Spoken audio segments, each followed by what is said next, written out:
This week at NASA.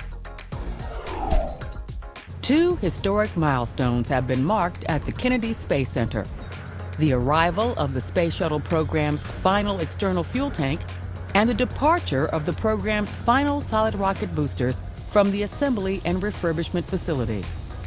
The external fuel tank for STS-134, the final planned shuttle flight, was removed from the barge that carried it 900 miles over 6 days at sea from the Michoud Assembly Facility.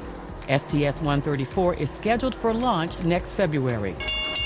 The SRBs arrived by train at Kennedy in late May, following tests at the ATK solid rocket booster plant in Promontory, Utah. They're being readied for use by Shuttle Atlantis on STS-335, a mission to be launched in the unlikely event an on-orbit rescue of the STS-134 crew is needed. We just turn straight west and we'll head back around back to the east with a turn to the north. 3 U.S. Air Force F-15D Eagle aircraft have been transferred to NASA's Dryden Flight Research Center for use in flight research and mission support. The demilitarized high-performance tactical fighters were ferried from Tyndall Air Force Base, Florida, to Dryden on September 21st.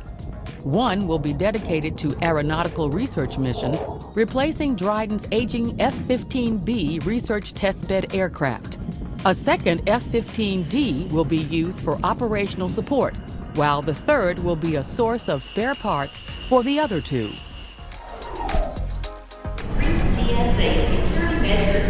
Travelers racing for planes at Washington